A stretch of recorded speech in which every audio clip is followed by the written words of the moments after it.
You know, this isn't the first time something like this has happened. Miss? Miss? We will find out what this is all about. Welcome to Watch Mojo, and today we're counting down our picks for the 40 fan theories from horror movies that were either confirmed by filmmakers or the movie itself, and 10 that majorly missed the mark by being way too far-fetched. There'll be some major spoilers ahead, so a spoiler warning is in effect. All I'm saying is that you got us lost, man. For a very brief amount of time. Okay. Just don't get us lost today. Yeah, serious. I'm not. Number 40, Alex was in on the whole thing. Weapons. This is a true story that happened in my town. So this one Wednesday is like a normal day for the whole school.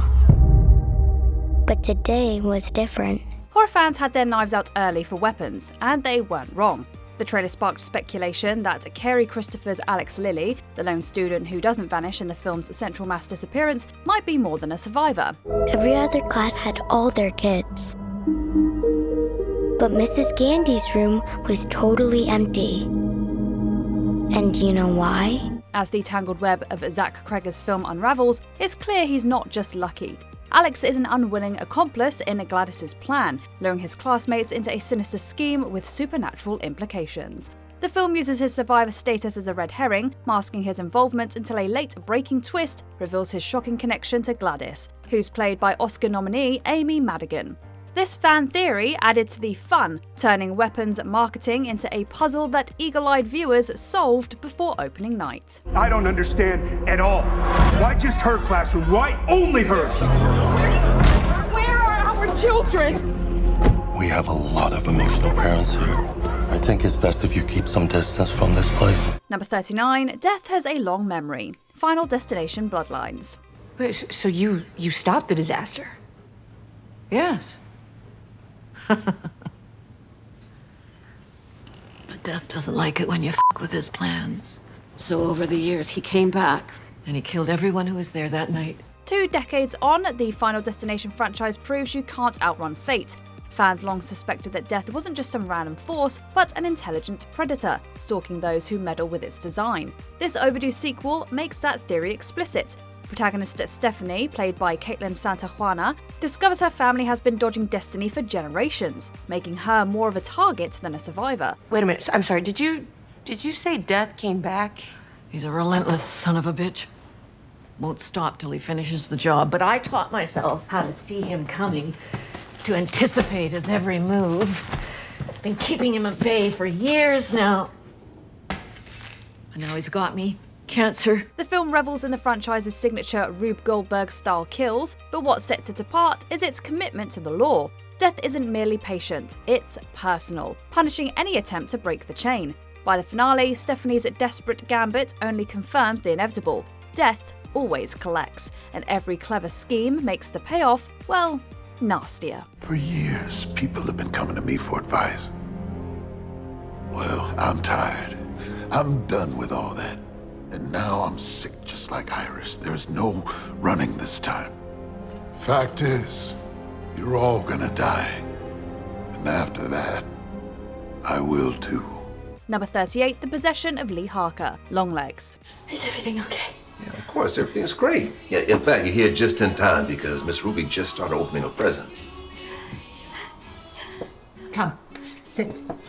Sit. Few modern horror endings invite such speculation as Longlegs' gut punch finale. Fans quickly zeroed in on the chilling possibility that FBI agent Lee Harker, after killing her own mother under the influence of satanic manipulation, ends the film possessed or spiritually claimed by the devil. Carter, that's my mom.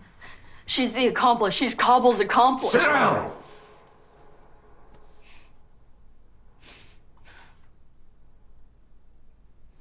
I'm so sorry I've forgotten your name.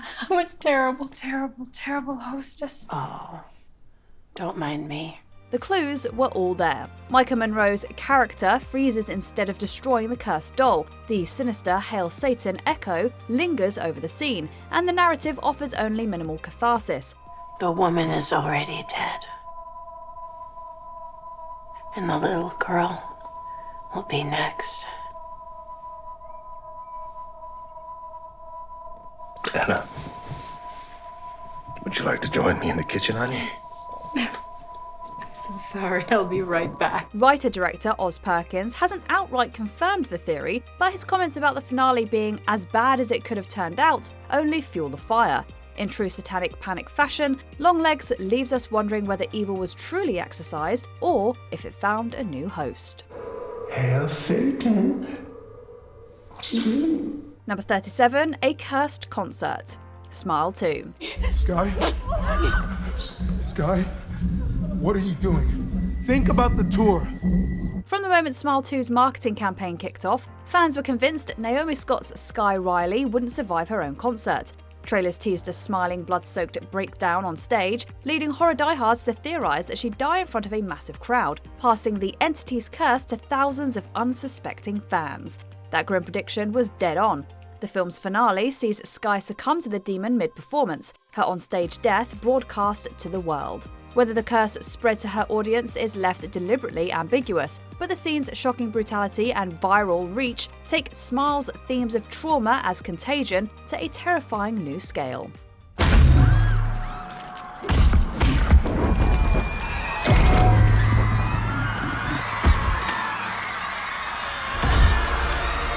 Number 36, The Arrowhead Project, The Mist. You guys from the base?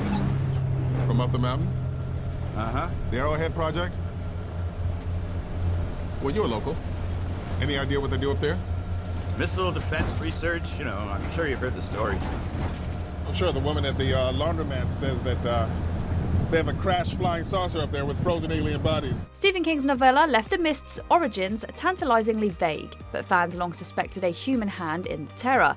Theories point to the Arrowhead Project, a secret military experiment in Shaymore, as the cause, and Frank Darabont's 2007 film all but confirms it. Dialogue in the movie ties the Mist to Shaymore, where military forces were swarming as the fog rolled in. It's the Arrowhead Project, isn't it? This Mist. It's some kind of what? Military up. An early draft of Darabont's script spelled it out. A storm-struck portal experiment went haywire, tearing a hole between dimensions and letting the monsters through. Cutting this explicit scene preserved King's ambiguity, but the clues are undeniable. The horror of the Mist isn't random. It's a chilling, man-made catastrophe, turning humanity's own hubris into the scariest creature of all. Yes, we all heard stuff. Yeah. Like, how they thought that there were other dimensions, you know, other worlds all around us, and how they wanted to try and make a window, you know, so they could look through and see what's on the other side. Number 35, Mia dies at the end. Talk to me. Jay? Sue?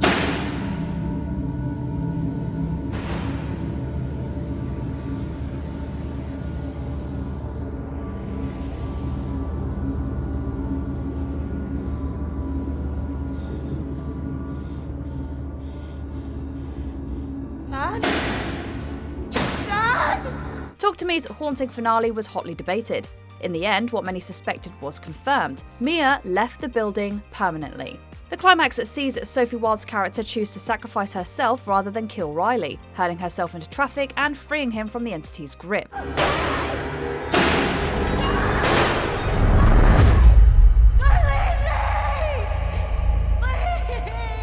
The devastating ending cuts to Mia's spirit wandering in darkness before being summoned through the embalmed hand, revealing she's now one of the tortured souls on the other side. Said co-director Danny Philippou, "We wanted to tell a tragedy, and Mia's making the wrong decisions throughout the film and being stripped of every ounce of intimacy. It's the kind of horror ending that offers no escape, only a chilling confirmation of the character's worst fears." El arre. Pesto.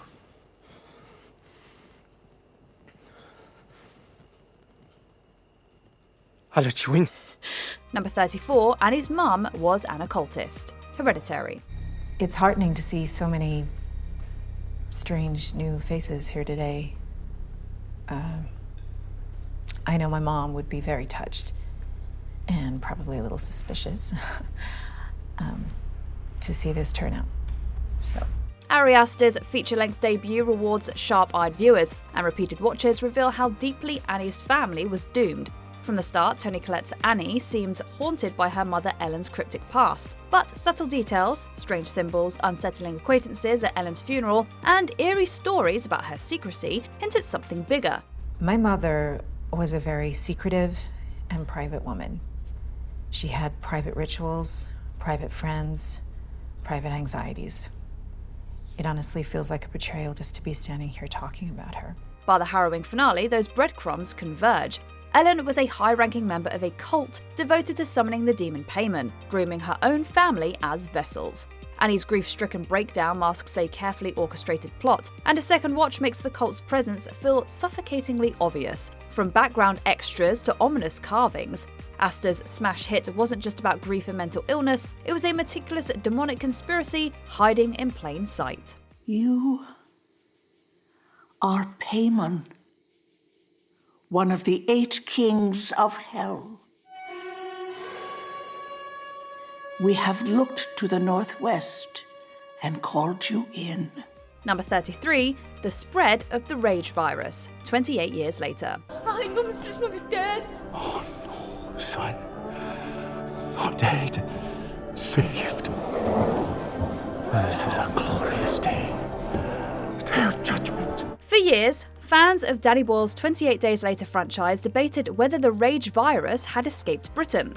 28 weeks later teased global chaos, but the franchise's third installment finally cleared the air. The infection was successfully contained.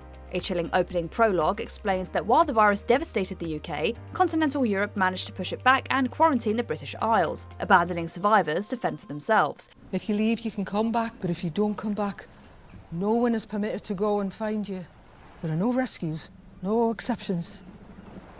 It was something we learnt the hard way, on account of all the people we lost in the past. It's a devastating piece of world building that reframes the series, not as a worldwide apocalypse, but as a slow burn horror about an isolated nation left to rot. This confirmation makes the film's stakes even sharper. The terror isn't everywhere, but Britain has become a sealed petri dish of rage, regret, and unimaginable loss. The more you kill, the easier it gets. Don't feel bad about it. The infection takes away their minds. He's got no mind, he's got no soul. Number 32, Vampires All Along. Sinners. It was scary, and I'm doing much better now. I swear, on Mama grave. I thought you said he was dead. He was. I checked his pulse. Ryan Coogler's horror bonanza kept its cards close, but fans weren't fooled. The film's first trailer sparked speculation that its shadowy villains were vampires, an idea pieced together from flickering glimpses of fanged figures, blood-soaked juke joints, and ominous talk of the hunger. What's in the jar? Pickled garlic. These ain't hates. They're vampires. Subsequent marketing all but confirmed it, and the finished film sealed the deal. The story is a chilling southern gothic about a community under siege from a vampire cabal, wrapped in blues-soaked atmosphere and social commentary. Now we need garlic, wood, silver, and holy water.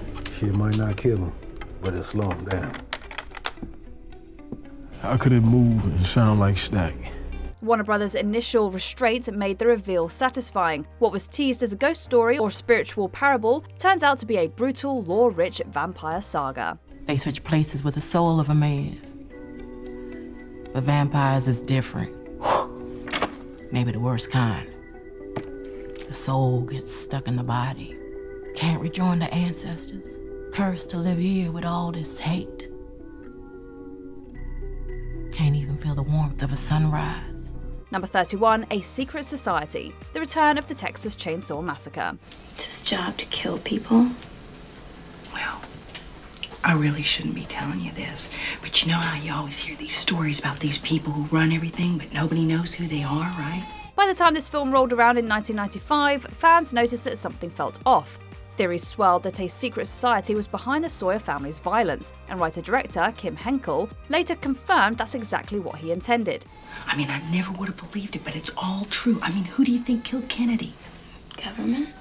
No, that government stuff is bullcrap. It's these people.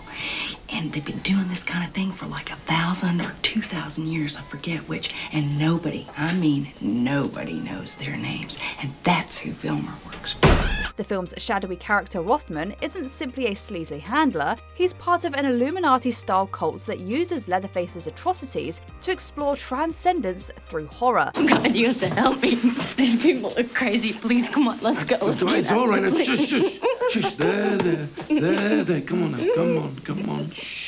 While poorly received at release, the movie has since earned cult status for adding a conspiratorial twist to the franchise's chaotic mythology, proving that the madness wasn't random carnage at all, but the work of sinister puppet masters hiding in plain sight. It's very simple. I want these people to know the meaning of horror. Horror. Is that clear? You don't want to be a silly boy. Number 30, It's a Setup, The Cabin in the Woods. So you want to come over Monday night? I'm going to pick up some power drills, liberate my cabinets. Are you even listening to me? A clever subversion of the classic Cabin in the Woods movie, the Cabin in the Woods, is all about one big setup. You see, these scientist guys lure teenagers to a fake cabin and then sick all sorts of creepy monsters on them in an effort to kill them, harvest their blood, and satiate subterranean demons, as you do. While the extent of the twist wasn't guessed beforehand, people correctly assumed that it was all a setup. There are numerous shots in the trailer showing some type of lab, and that, combined with the very tropey nature of the story, had some correctly deducing that not all was as it seemed. They have to choose to ignore him, and they have to choose what happens in the cellar. Yeah, we rig the game as much as we need to, but in the end, they don't transgress. They can't be punished. Number 29, It's a Simulation. Don't Worry, Darling. Do you consent to the physical and medical requirements for entry to victory? Yes. While it's more of a psychological thriller, Don't Worry Darling still contains some disturbing imagery and follows many classic horror movie tropes. It's very Black Mirror, and that includes the presence of outlandish technology, including simulations. We learn that Alice is a modern woman living in an idealistic simulation of the 1950s. Once again, this twist was correctly guessed beforehand by many people based solely on the evidence in the trailer. In fact, the movie received a middling reception, with many people criticizing its too obvious twist. A twist we all knew was coming, and one that the movie was way too late in introducing. Welcome to the Victory Project. There are currently 72 active users. Your re-entry has begun. Number 28, The Candyman Hive. Candyman. So, he's real? Bell is real. Samuel, Sherman, Daniel Robitaille, they're all real. Candyman is how we deal with the fact that these things happened. That they're still happening. What if Daniel Robitaille wasn't the only Candyman? This is what some fans have been theorizing for years, and the answer was finally given in the 2021 requel. This movie had a fresh cast of characters and a modern setting, and it was also co-written by Jordan Peele, who loves him some social commentary. Add the two together, and fans were theorizing that the Candyman legend could actually relate to some type of social justice theme. This theory was confirmed through the Candyman Hive, which is where the souls of murdered black men go to be reincarnated as vengeful killers. Daniel is seemingly the figurehead of this collective hive, as evidenced by the resurrected Anthony morphing into him at the end of the film. Tell everyone. Number 27, Imposters, The Visit. It's definitely some sort of late onset schizophrenia. They're both in bad shape. Great! Our pop-up has schizophrenia, and our Nana becomes Michael Myers when the sun goes down. Hey look, another trailer, another twist we all correctly theorized. M. Night Shyamalan is known for his wild stories, but this one is refreshingly simple. Some kids go to visit their grandparents, and Nana and Pop Pop sure are acting weird. Unfortunately, simple stories tend to breed simple twists, and this had to be one of Shyamalan's easiest. Once again, people theorized from the trailer that Nana and Pop Pop were imposters, and well, yep, that's exactly what they were. The elder couple are actually escaped patients from the psychiatric hospital in which the real grandparents worked, having assumed their identities after murdering them. Becca, Tyler babies. I need you to listen to me very carefully. Becca, Tyler, just listen to me. We are. Those aren't your grandparents. Number 26, a co-conspirator, Saw 2. I'm gonna ask you again, how do you know all this?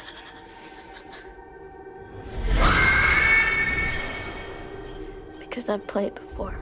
The first Saw was a simple enough movie, but like most sequels, Saw 2 ramped up the production values. Rather than a decrepit bathroom, this one takes place in a massive house and involves numerous elaborate traps, not to mention a side plot going on with Detective Matthews. The first movie established that Jigsaw was sick, and in this film he can barely stand. Naturally, many theorize that the killer had an accomplice, as he couldn't possibly have done all this by himself. And wouldn't you know it, it was the woman from the first movie. In the climax, Amanda reveals that she has been working with Jigsaw ever since her first game, and that she has helped him set up the elaborate test. It is I who will carry on John's work after he dies. Daniel! So go ahead. Destroy him. And you Daniel! are my first test subject. Number 25, Incarnation of God, Shin Godzilla. どういう意味だ？一つだけヒットしました。元教授の故郷の大戸島で神の化身を意味する言葉だそうです。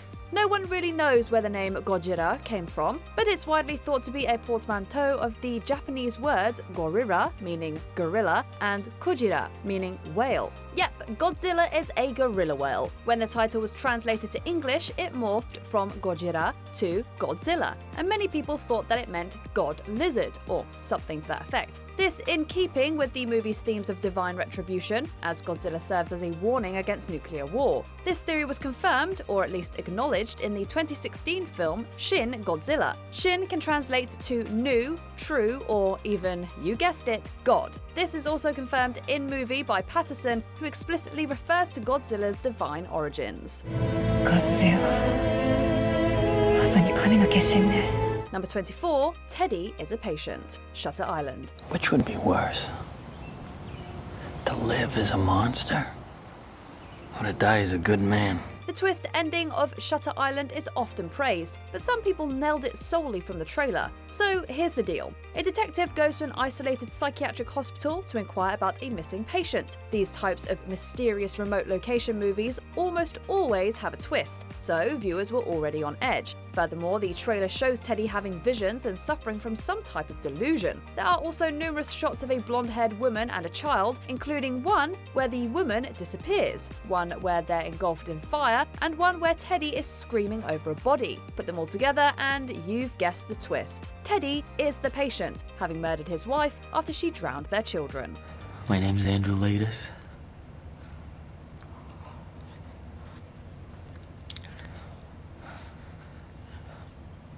And I murdered my wife in the spring of '52.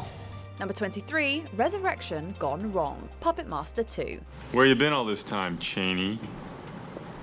In Bucharest, endeavoring to do something about this. This franchise has a weird chronology, with the third, fourth, and fifth movies serving as prequels to the first and second. In the latter, the titular puppet master, André Toulon, is reanimated by Pinhead and walks around in the guise of Enrique Chenet. He is violent and murderous in this film, which contrasts highly with his characterization in the prequels. This led many fans to believe, as is often the case in horror, his resurrection went wrong and he came back different. This was finally confirmed in the Puppet Master comic books, a canonical series made by Action Lab Comics between 2015 and 2018. You, Torch. You will deal with his burning desires in a most appropriate way. Number 22, Norman killed the ghost. What lies beneath? She gave me no choice.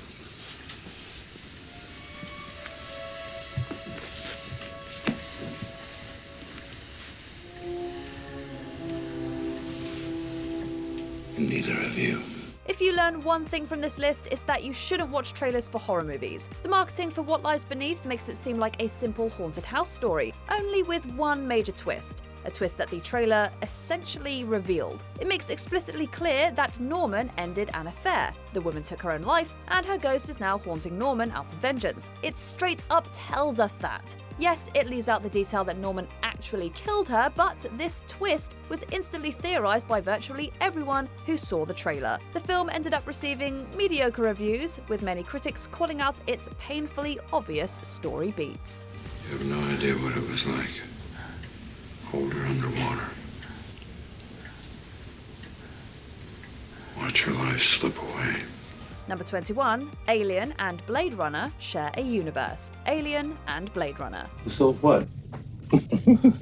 We're obligated under Section I hate to bring this up, but this is a commercial ship, not a rescue ship. How much do Easter eggs and director statements matter to the established lore of a franchise? If they're highly regarded, then it's a fact that Alien and Blade Runner exist within the same universe, a theory that fans have suggested for years. They both share themes of dystopia and artificial intelligence, and they both have established interspace colonies. Furthermore, Easter eggs seemingly connect the two franchises, including an identical computer screen shared by Ripley and Gaff, and the Alien DVD confirms that Dallas once worked for Tyrell. Finally, Scott confirmed the connection in his Blade Runner commentary, claiming that the Alien crew might live in the same city as Deckard. A new life awaits you in the off-world colonies.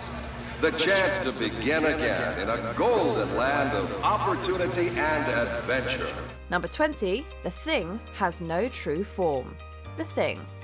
As you surely know, The Thing's key feature is its ability to mimic any form of life it assimilates. This led fans of the 1982 classic to wonder what it would look like if stripped of all of its glamours, if anything. Director Mateusz van Heynen Jr. answered this one question by claiming it's less like an actual creature and more like a virus. It's like a virus. So what do we do with any virus? Quarantine. We isolate it, and then we kill it. Sure, we prefer info from the OG maestro John Carpenter, but he's been deliberately cagey about details, saying that he knows who the Thing is at the end of his film, but that we never will. If you're worried about me, If we've got any surprises for each other, I don't think we're in much shape to do anything about it. Number 19, Nope is about aliens. Nope. Since Get Out, Jordan Peele movies have inspired endless analyses and theories, even when they have yet to be released. Promotional materials have loved to tease in this way too, with the first posters featuring certain motifs. While the first one for us showed a character holding a pair of scissors, Nope's poster only gave us a cloud with a kite tail to go off of. With story details pending, fans immediately began to speculate that inside that cloud was an unidentified flying object. Okay, or maybe you're in a UFO hotspot.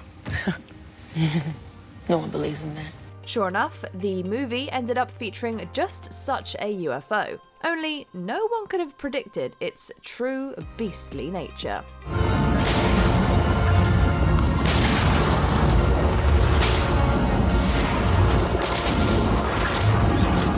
Number 18, Sydney and Mark got together. Scream 3. Sydney Prescott has not had the best of luck with relationships, even though she deserves a happily ever after.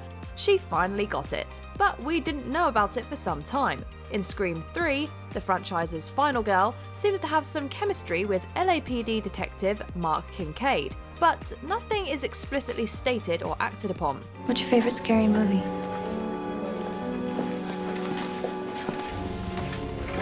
My life. Mark's last scene in the film's epilogue, getting chummy with the gang, leaving fans to wonder if this is only in a friendly capacity or something more. When it seemed like no sequel would ever be acknowledged, the fifth entry, 22 years later, finally confirmed that Sydney and Mark were not only married, but had kids. Do we? Oh my God, how long has it been? Oh, I'm just trying to get a run-in before I take the girls to school. How are you? I'm good, really good. How are you? How's Mark? I think I'll keep him. Now, what are the odds of getting McDreamy back on a Scream set? Number 17, Michael Bay's shared universe, Friday the 13th, and Transformers franchise. This one's a little tenuous, so bear with us. As many will know, Michael Bay directed the first live-action Transformers movie. As less will know, he also produced several horror remakes, including 2009's Friday the 13th. What both films share is actor Travis Van Winkle, who plays characters named Trent in each. So you don't want to be friends after this? You don't want to hang out? Let it go, Trent.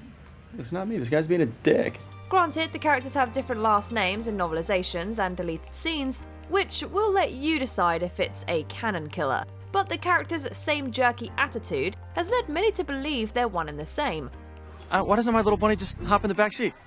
Oh, God, I can't even tell you how much I'm not your little bunny.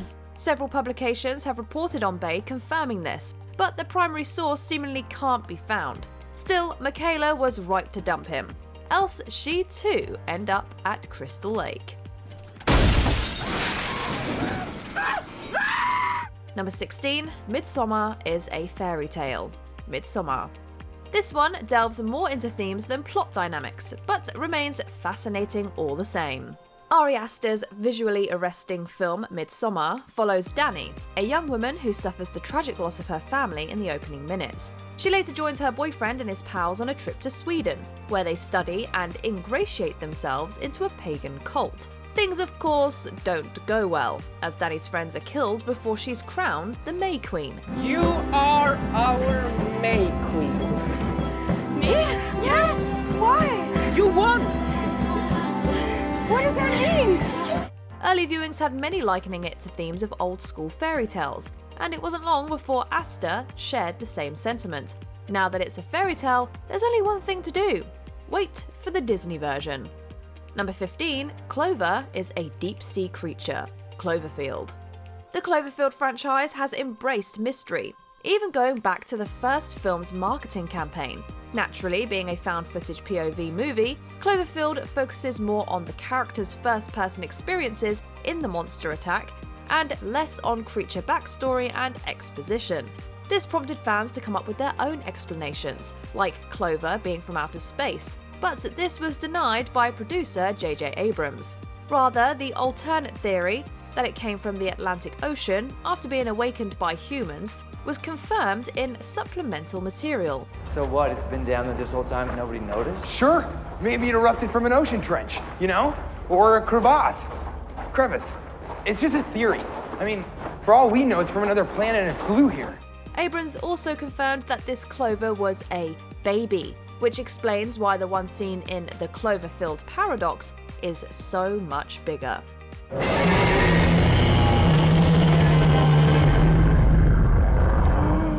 Number 14, Kill Count, Scream 6.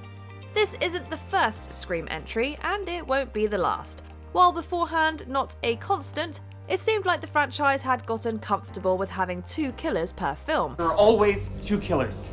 But upping the count to 3 has been a popular theory for each sequel, so it makes sense that the fans would eventually be right.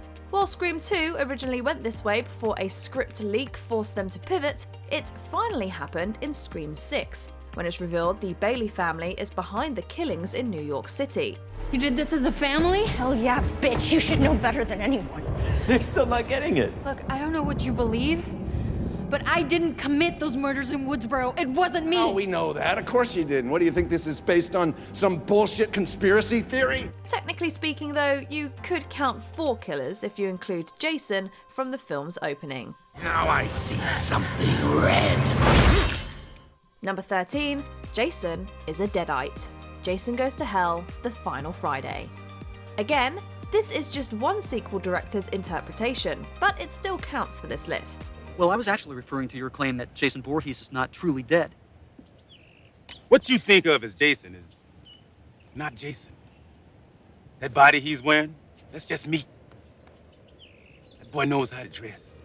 In the 9th Friday the 13th film, Jason Goes to Hell, spotted can be the Necronomicon, aka the Book of the Dead, along with the Kandarian dagger from the Evil Dead franchise. It's just an Easter egg, but according to director Adam Marcus, it's an entire explanation. His reasoning for Jason's evil and undead nature stems from Mrs. Voorhees reading from the book to bring her son back to life. Whether you believe this or not, it did reportedly get the approval of Evil Dead creator Sam Raimi. And like it or not, the closest to an actual crossover we'll probably get is the comic book miniseries Freddy vs. Jason vs. Ash. Groovy. Number 12, Predators breed aliens. Alien vs. Predator. Sure, the AVP movies exist firmly in their own branch of the universe, but it undeniably answers a few questions regarding the two species. In Predator 2, fans noticed a trophy xenomorph skull aboard the Yaoja ship. Given the animalistic nature of the former and hunting nature of the latter, this essentially confirmed that one species preyed on the other. But some fans speculated it went deeper than that. Given that xenomorph breeding can be a controlled process, some thought that the predators might have been doing so for the express purpose of hunting them. Sure enough, the first crossover movie reveals they've been doing this for thousands of years, with human incubators no less. Every 100 years, the gods would return. And when they did, they would expect a sacrifice. Humans were used to breed the ultimate prey. Whether the predators created the xenomorphs outright is a whole other theory. Number 11, time travel. The Blair Witch Project. The Blair Witch Project is a film better left ambiguous, but what are you going to do when sequels come along? With a few details given regarding the first film's actual plot, some fans have come to the conclusion that the three characters were transported back to the 1940s by the titular witch before coming across Rustin Parr's cabin. Finally, one day, old Mr. Parr come down into the market and said, "I'm finally finished." It's a little complicated to fully explain here, but the manipulation of time is at least confirmed in the 2016 sequel, simply titled Blair Witch. In it, the main characters separate in the woods before reuniting, only there's significant disagreement in how long it's been. When was the last time you saw us? Earlier this afternoon. I'm not lying. It's been 5 days since we saw you. Since the existence of the witch is also seemingly confirmed, so too is its ability to manipulate one's perception of time. Number 10, A Different Death, Pet Sematary. When you're remaking a well-known horror movie, you often want to stay within the general confines of the original, but tweak a few small details to keep things fresh. With this in mind, fans foresaw a way that 2019's Pet Sematary could make the classic story its own. Don't let him go in the road, Lord!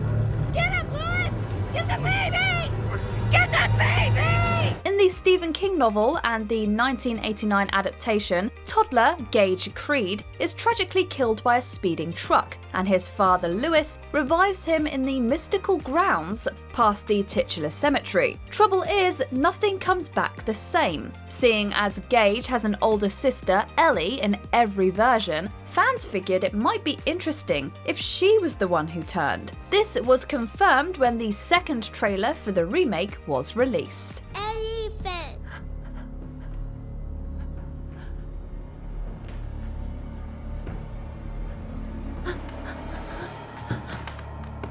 Great and terrible. Number 9, Michael Myers is Cursed, Halloween franchise. The 80s were inundated with seemingly unkillable slashers, most of them of the silent lumbering variety. While fans are naturally going to come up with a slew of explanations, this 1995 sequel may be proof that some things are better left to the imagination. For years I've been convinced there must be some reason, some method behind Michael's madness, and the common link I found is Thorn.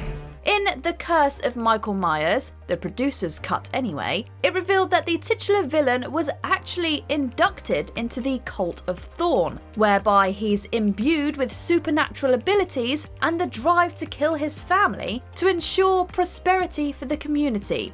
Michael, your final sacrifice. Michael, you can make him stop it.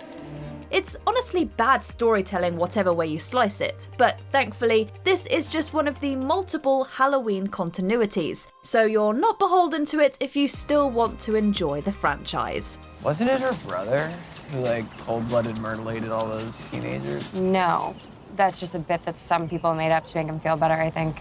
Number 8, Kirby's Survival, Scream 4. Oh! Whoa, whoa, whoa! 25! Stay alive! Sorry, Sheriff! be. The Scream franchise has so many fan-favourite characters that it became known for revealing at least one survivor sometime after the climaxes. However, one character's fate that was left up in the air for several years was Scream 4's Kirby Reed. Shh, I know. It's okay, take your time. Doesn't happen as fast as it does in the movies, I know. After being stabbed twice and left for dead by Charlie, it seemed likely she bled out before authorities arrived. Dewey later only informs Jill of Sydney's survival, but fans theorised that family confidentiality laws might have prevented him from mentioning Kirby. What? But I saw Trevor kill her. Look, we don't know yet, but she's hanging on. It seemed we'd never know when initial plans for sequels became shelved, but finally 2022's Scream confirmed her survival with a subtle Easter egg. Hayden Panettiere then reprised the role in Scream 6, only her survival this time is much more definite. Oh my god, did you hear that? I'm gonna be next. Number 7, Get Out is a sequel to Being John Malkovich. Get Out. I know. Okay, look, I'm trying to work towards this. Look, what I'm about to tell you gonna sound crazy. You ready? Sorry. Try me. Okay, this one is almost too ludicrous to actually be true, but when the creator confirms it, can we really argue? Can I be anybody that I want to be? Well, you can be John Malkovich. It's perfect. It's my second choice, but it's wonderful. This theory stems from the movie's inclusion of shared actor Catherine Keener. Supposedly, Keener plays the same character who, after having experience managing a business whereby people can enter and control the mind of John Malkovich, takes on a new identity and teams with the elders to shake things up. She marries into the Armitage family, who has experience with neurosurgery, and together they're able to perfect the process and start importing people into black bodies on a wide scale. Now, sink into the floor. Wait. Sink.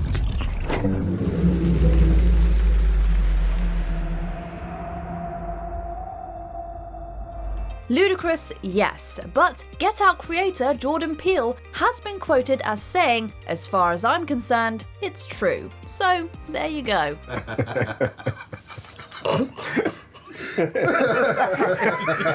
And don't ever say that I don't do nothing for you. Number 6, Richie is gay. It. This theory actually goes all the way back to the original Stephen King novel. Hey Eddie, these are birth control pills? Yeah, and I'm saving it for your sister. This is private stuff. Readers inferred Richie Tozier's playful ribbing of Eddie Kasprak as being more than friendly, even though King didn't intentionally write it that way. The theory resurfaced in 2017 with the advent of the first theatrical adaptation. Are you serious? Doesn't smell like caca to me, senor. Okay, I can smell that from here. It's probably just your breath wafting back into your face. With the release of 2019's It Chapter 2, Richie's sexuality was indeed confirmed. Not only that, but it all but solidified the notion that Richie indeed had feelings for Eddie prior to the latter's death. Who stabbed Bowers with a knife he pulled out of his own face? Also me. Who married a woman 10 times his own body mass? Me. Yeah. You're braver than you think. Though King's been known to criticise major changes in his adaptations, he actually approved of the official inclusion, calling the added character detail kind of genius. It just goes to show that stories are constantly evolving, often for the better. Be who you want to be. Be proud. Number 5, Split takes place in the Unbreakable universe. Split.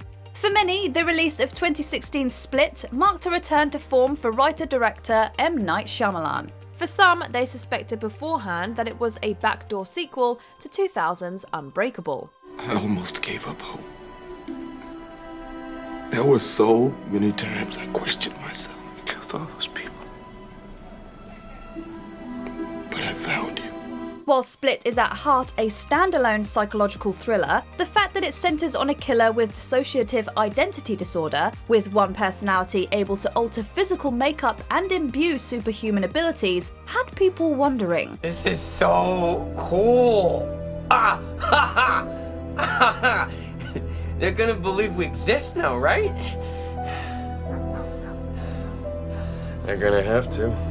Seeing as talks of a sequel to Shyamalan's grounded superhero movie Unbreakable were heating up around the same time, fans wondered if that and Split were one and the same. Thankfully, the secret was well kept for most audiences, so the appearance of Bruce Willis's David Dunn at the end remained a surprise. Is this like that crazy guy in the wheelchair that they put away 15 years ago? And they gave him a funny name, too.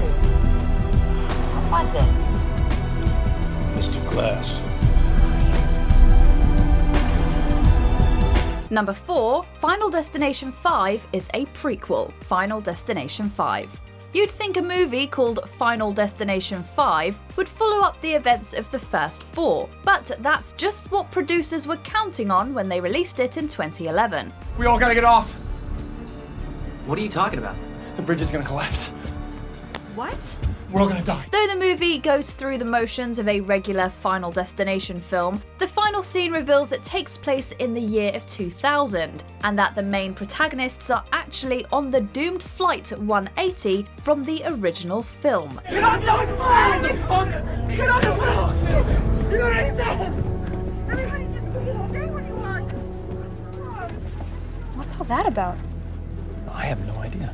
It's a neat twist, and the movie surprisingly earned the highest marks of the franchise. Still, you can't keep deductive fans down, as this plot point became a popular theory online beforehand. By the time they saw the movie and noticed subtle clues like out-of-date license plates, they knew the reveal was imminent. No. Oh my God!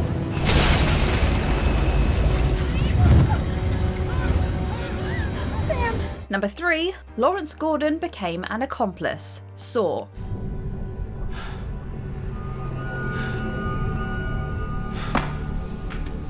The Saw franchise saw 7 movies released every October between 2004 and 2010, but it wasn't until the supposed final chapter that the most long-standing question got answered. What happened to Dr. Gordon? I'm gonna kill you, you sick asshole!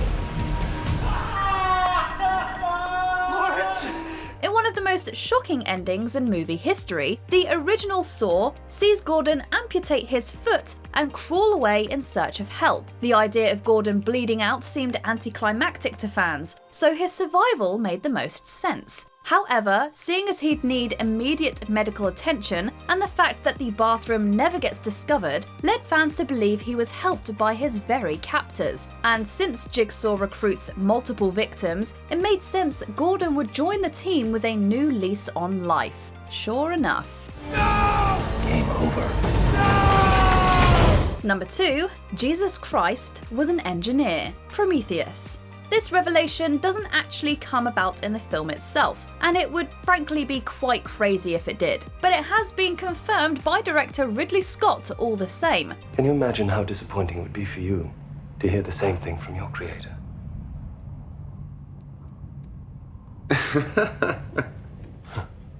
I guess it's a good thing you can't be disappointed. In this sci-fi/horror prequel to the Alien franchise, it's revealed that humanity was planted by a biologically similar extraterrestrial race known as the Engineers. About 2,000 years before the film's events, Engineers attempted to wipe out humanity, but failed to even make the trip to Earth. How long's it been dead? 2,000 years, give or take. Timeline-wise, fans theorise this was in conjunction with the days of Jesus Christ. Indeed, Scott later clarified that the attempted genocide would have been in response to humans crucifying an engineer emissary. But Scott later removed this detail for being a little too on the nose. It is New Year's Day, the year of our Lord, 2094. My name is Elizabeth Shaw, last survivor of the Prometheus. And I'm still searching. Number 1, Jack Torrance is the reincarnated caretaker, The Shining. Here's Johnny! The Shining is one of those movies that transcends any one interpretation, perhaps even of its writer-director. but for the sake of this list, we'll defer to Stanley Kubrick's statements circa 1982. Words of wisdom, Lloyd. Words of wisdom. Though the film's classic status took time to develop, hardcore cinephiles were already dissecting it. In this case, some took Jack Torrance's appearance in a photograph taken at the Overlook in 1921 as an indication that he was a direct reincarnation of a previous caretaker. I'm sorry to differ with you, sir. But you are the caretaker. You've always been the caretaker. While others infer other things, like Jack was instead absorbed into the hotel, Kubrick was actually a proponent of the reincarnation theory. While his take certainly holds more weight than others, we'll always love ruminating on multiple interpretations with this endlessly mystifying film.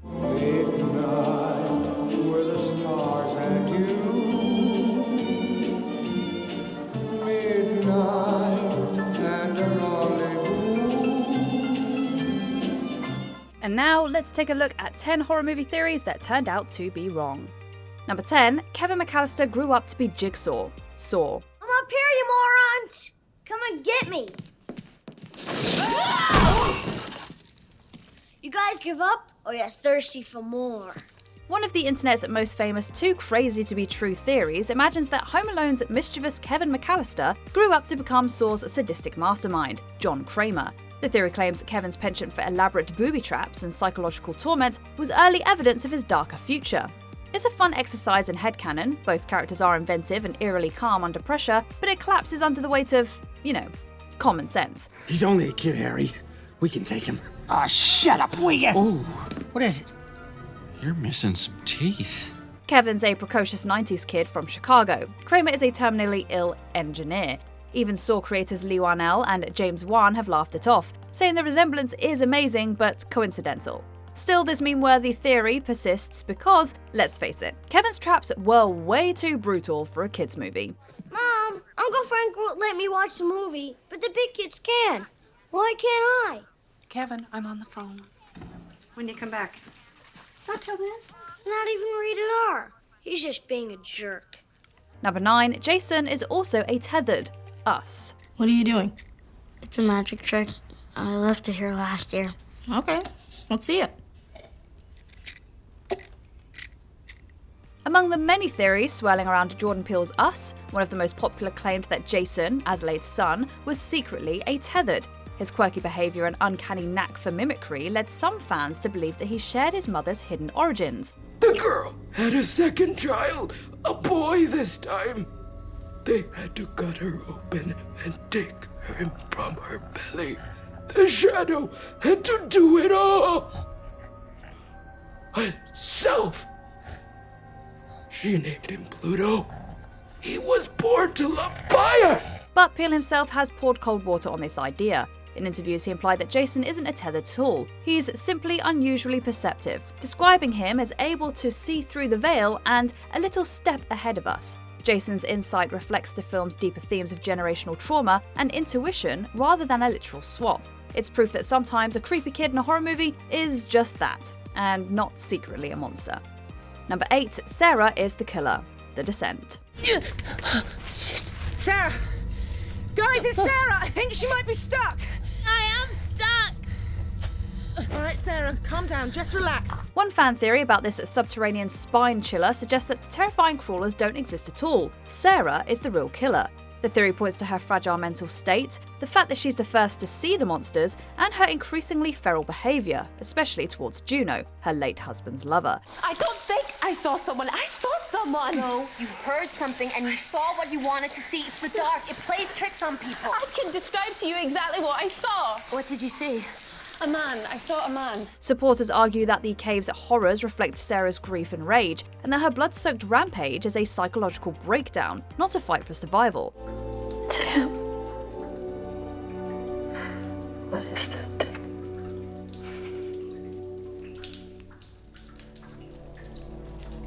I don't know. But it does look human. Come on. We need to find a way out before those things play. No. It's a fascinating lens that turns the film into a portrait of trauma and madness, but The Descent Part 2 debunks it outright, confirming the creatures are very real. Number 7. The aliens are demons. Signs. Science first emerged in the late 70s with renewed interest in extraterrestrial life. They died out by the early 80s, dismissed as hoaxes. This new resurgence is wholly different. The speed and the quantity in which it has appeared implies the coordination of hundreds of individuals over many countries. M. Night Shyamalan's sci-fi thriller inspired a theory that its invaders aren't extraterrestrials at all, but demons. Fans highlight the creature's aversion to water, which some interpret as holy water, and their lack of advanced technology as clues to their supernatural nature. I heard a theory that they don't like places near water. Maybe we'd be safe from them near a lake or something. Sounds made up. The film's overt religious themes, including Graham's crisis of faith and divine intervention in the finale, strengthen this reading. But this interpretation creates a major plot hole within the film's world. Characters and news reports treat the beings as aliens, and there's no in-universe suggestion of a spiritual battle beyond Graham's personal arc. You are seeing a live feed from our affiliate down here in Mexico City. This image has not been adjusted or enhanced in any way. What you're seeing is real. It's unbelievable. Everything they wrote in science books is about to change. I told you.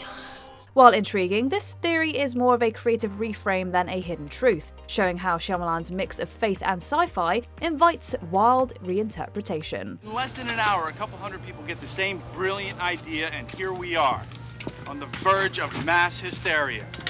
Number 6. The Two Loomises. Halloween. You haven't anything to worry about.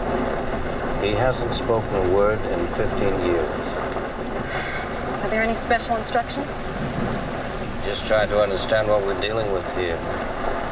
Don't underestimate it. Some horror fans like to imagine that Donald Pleasant's iconic Dr. Loomis from Halloween is secretly Sam Loomis, Marion Crane's boyfriend from Psycho, suggesting Hitchcock's groundbreaking thriller and Carpenter's slasher exist in the same universe. Beyond the shared name, though, there's no real evidence. Well, he was your patient, Doctor. If precautions weren't strong enough, you should have told somebody. I told everybody! Nobody listened. There's nothing else I can do. You can get back in there and get back on that telephone, tell him exactly who walked out of here last night, and tell him exactly where he's going. Carpenter named Dr. Loomis as a direct homage to Psycho, not an intentional continuation of that character. Plus, Sam Loomis in Hitchcock's film is a hardware store manager with no medical training, making the leap to psychiatrist a stretch. Oh, Sam, let's get married.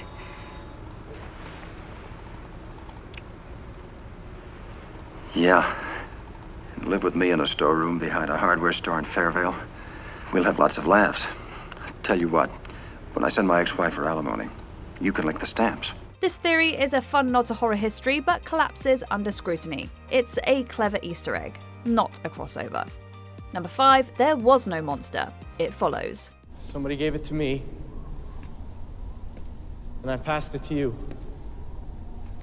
Back in the car. It could look like someone you know, or it could be a stranger in a crowd.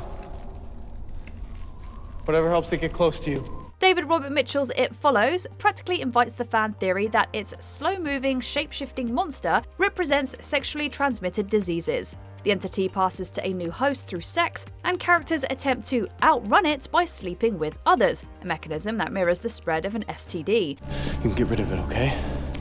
Just sleep with someone as soon as you can. Just pass it along. If it kills you, it'll come after me. Do you understand? While it's an elegant metaphor, director Mitchell has said that the creature isn't meant to represent one specific danger, but rather the universal dread of mortality and inevitability. The STD theory simplifies a film intentionally steeped in dream logic and ambiguity, reducing its haunting premise to a PSA. Still, the association persists because it's both obvious and chilling, yet another way that horror makes doing the nasty feel this dangerous. Even though it's following you, I can still see it. It's not done with me either, okay? And like I told you, all you can do is pass it along to someone else. Number 4, Samara was inspired by a Japanese urban legend, The Ring. Any idea how many electro rays are traveling through our head every second? I got a better one. Have you heard about this videotape that kills you when you watch it? Because Gore Verbinski's The Ring revolves around a cursed videotape passed along like an urban legend, many viewers assume the story itself comes from an apocryphal real-world tale. In reality, Hideo Nakata's original Ringu film and director Verbinski's American remake are based on Koji Suzuki's novel, which draws inspiration from Japanese folktales, particularly the vengeful ghost archetype known as Onryo. Characters like Sadako owe more to centuries-old stories of wronged women returning from the grave than to contemporary urban myths. The confusion likely stems from the movie's subject matter. It explores how rumors spread like urban legends, making the curse feel eerily plausible. It's a clever narrative trick, a folktale dressed up as modern horror, blurring the lines between ancient superstition and modern fears. We thought it was some kind of sick joke. And then the phone rang. It was a week ago. A week ago tonight. Number 3, Josh and Mike plotted to take Heather's life. The Blair Witch Project. So where's Mikey at? We have to go get him. Okay. We're supposed to get him at 8:30. Okay. Which means we're already going to be behind schedule, but it's important to have juice. That's cool. One of the most persistent fan theories about the Blair Witch Project is that Josh and Mike lured Heather into the woods to murder her, explaining the group's disorientation and her disappearance. But this idea crumbles under scrutiny. The trio's escalating fear, the unexplained noises at night, and the eerie stick figures and rock piles strongly suggest a supernatural presence rather than a staged crime. So what's up? You think? I mean, what's your take on the Blair Witch at this point? Do you think she exists? I don't know. The final scene, with Mike standing motionless in the corner as Heather screams, mirrors a local legend the film establishes earlier, reinforcing the Blair Witch mythos. While it's a creative attempt to rationalize the film's ambiguity, this theory ignores key narrative details and the filmmaker's intent. The horror lies in the unseen, not a simple murder mystery. It's not quite reality. Reality says we gotta move. No, but it's totally like a filtered reality, man.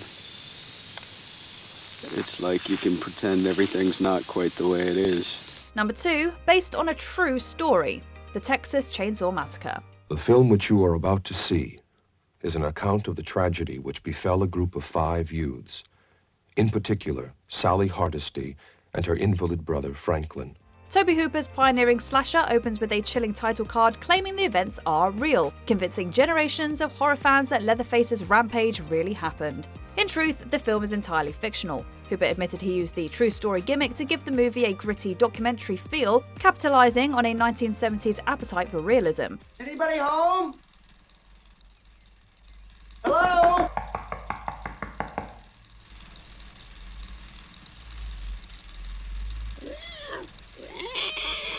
Leatherface was loosely inspired by serial killer Ed Gein, but Gein never wielded a chainsaw or slaughtered teenagers in rural Texas.